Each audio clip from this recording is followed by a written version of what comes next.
entrepreneur to me means owning my life.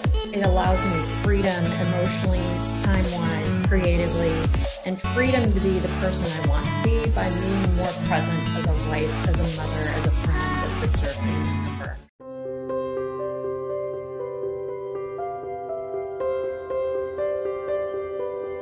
Hi, everyone. My name is Janeen Olmos. I live in Kansas, right in the middle of the United States.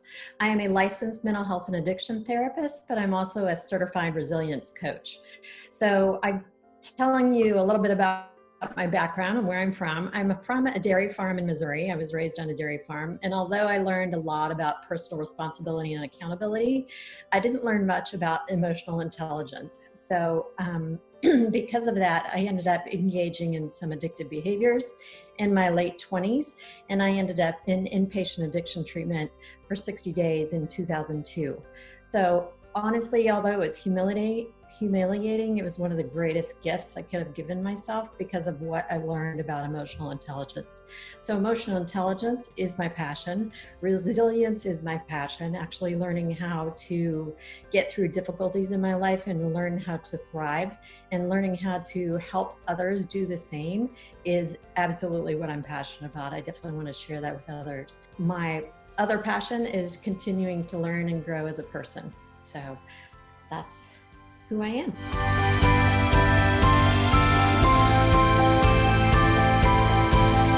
Early last year, I was really struggling. There'd been a ton of stress in my life via a job, building a house, moving. It was incredibly stressful.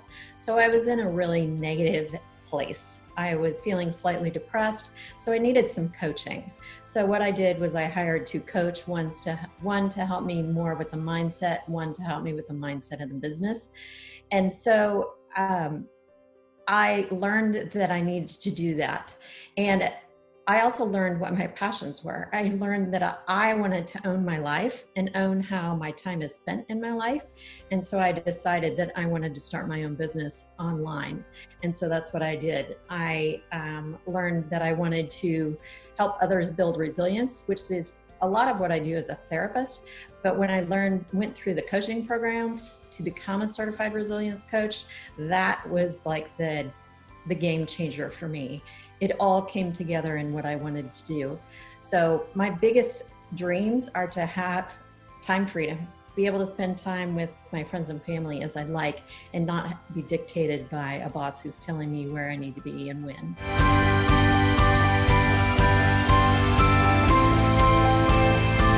My business is helping others increase their resilience, and there's 6 different domains of resilience. And so my target market is mostly women who are aged about 30 to 60 who are really stuck in their negative mindset.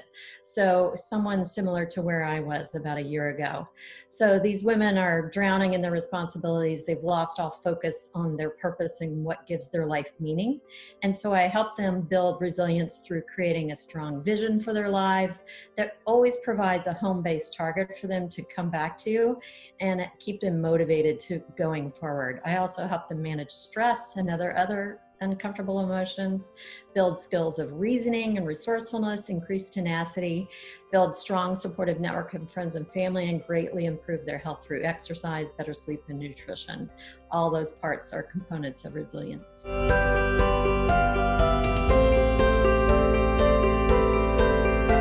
The biggest struggle I had was the negative mindset I was in. I had to change that because I was feeling insecure and unable to actually become an entrepreneur. So I had to work on that first. As I look back, I wish I would have done more research on the types of coaches that I hired, because mindset, although it's important, I also needed help with the business structure, the systems, the technology. So I wish I would have done a little more asking questions and exploring the market a little more, so I could have hired a coach that would have helped me more with that, so I would not have been as frustrated as I was about that.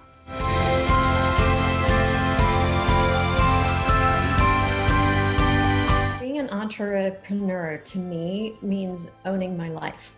it allows me freedom emotionally, time-wise, creatively, and freedom to be the person I want to be by being more present as a wife, as a mother, as a friend, a sister, a family member.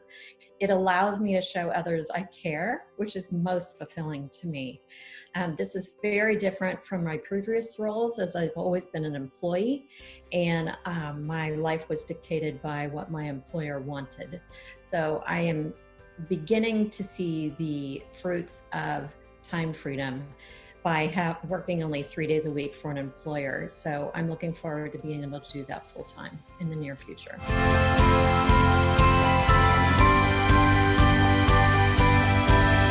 The biggest challenges I've had to face is the technology. I've built my own website, created sales funnels, integrated payment systems, launched email campaigns, and wrote sales copy. So that is a daunting task. That's why these last 8 months have been so difficult for me. Although I've had some great resources, it's just been time consuming. However, luckily I have had some really great resources, and I've been able to move my focus to being able to get those and move through those. My worst fears are that I will fail miserably. However, what I've learned on this journey is that persistence, a daily commitment to my goals, and my mindset habits will pay off financially and allow me to spend more time with family, which is my ultimate goal.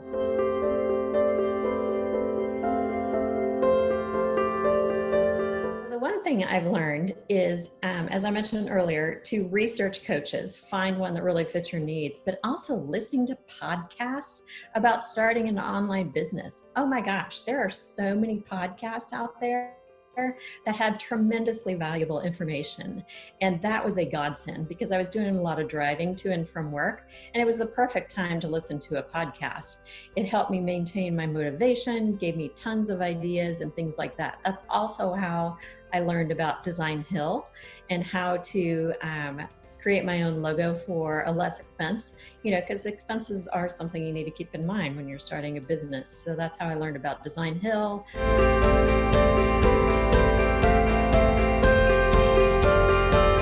I would have preferred to hire a strictly business coach that could have helped me with the systems and the technology. I was told by someone not to create a website. However, I think that's a really important thing. So I'm still torn about that. So I think just finding someone who can give you really solid direction, but you have to know what direction you want to take first. So doing some self-exploring, asking questions about what types of coaches there are so you can figure out what type of coach you need to help propel you into entrepreneurship. That's my advice for sure.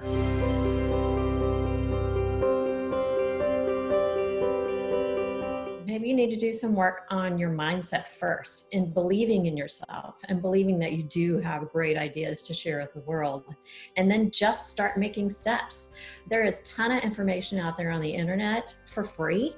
So if you're wanting to explore exactly how you want to share your ideas with the world, start that way. Start listening to people who are also entrepreneurs and how they started to help you build your confidence. But if you can, hire a coach, work on the negative mindset, and then boost yourself forward by listening to people who are in this business already and who can help propel you forward.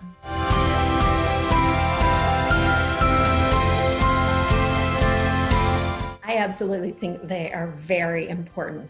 I think you need to have a strong sense of who you are and how you want to help others in order to convey that clearly to the market and to attract your ideal client. So I've been in the corporate world for decades, and I know how important branding is for advertising and attracting your ideal clients.